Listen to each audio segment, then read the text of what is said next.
I made my first $100,000 in a setup just like this. I voiced for thousands of clients in a setup just like this. Hey guys, today we're gonna figure out a way that we can turn this space into something that can be used for voiceover recording. Actually, this is a room that I kind of started in about 4.5 years ago. This wasn't here, this booth that I have now, and I had to build something and I actually recorded in a makeshift booth. And by the way, we listen and we don't judge. This is a storage room, okay? Don't worry about all the stuff in the background. But how can we turn this into a place where good quality audio can be recorded and do it for free? So the rules for this challenge is I'm only gonna use the stuff that I have in this room. And so let's take a look at what we got in here that comes to mind right off the top. Jackets, more jackets, a pillow, a floor mat, a yoga mat, and this closet space. Let's take a look at the gear we're gonna be using. Now I know I said we're doing this for free, but you gotta make sure you have your equipment first.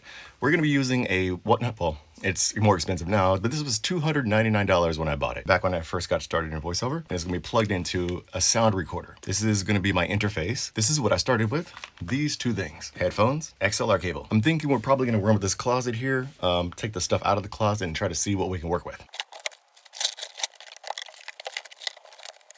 So the current state of the closet, as you can see, is full of stuff. I'm not gonna try to take a lot of stuff out of here because I'm assuming if you're doing this in a closet, you probably don't have the luxury of taking all the stuff out of the closet.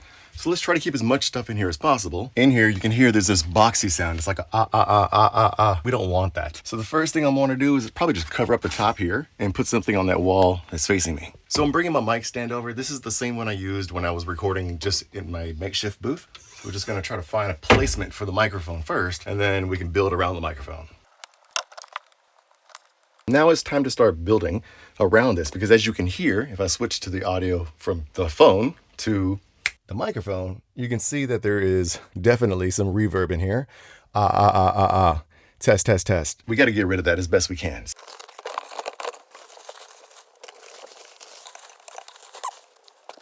So this is the sound with two jackets and a floor pad on the wall back here, but we still have reverb. We need to find something to put at the top up here. Okay, now I have a pillow here and I put a yoga mat behind it. And this is what the mic sounds like. Test, test, test. How does that sound, guys? I think it's starting to sound a little bit better. We have that ceiling there and it's reflecting the sounds down at us. So we gotta figure out something to do with that. All right, so I've added a yoga mat up here.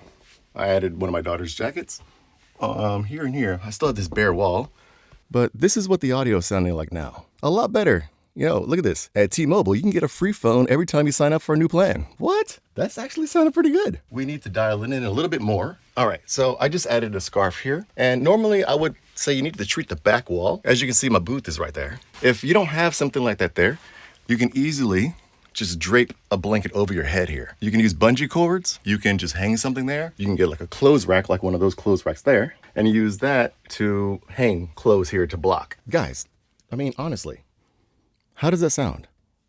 I'm about 6 inches from the microphone, maybe 8 inches. I get in even closer. I don't have a pop shield, so I'm trying not to pop the microphone. I can just kind of turn it a bit there. Let me just try reading a section for you real quick so you can hear what it sounds like. Traditional sellers define and sell value in their terms. Some sellers have a field of dreams mentality. If we sell it, they will buy it. Or if we don't sell it, they don't need it. You don't have to spend any money to get started making a vocal booth. Is it ideal? No. But is it free? Yes. Is it pretty? Hell no. But does it work? Yes. And when you're just getting started, you don't even know where you're going to go with this career. You don't know if it's going to be a long-term thing or if it's just a side gig for you. So hopefully this gives you guys some insight into how you can create a very inexpensive recording space and get started recording, practicing, building your voiceover career.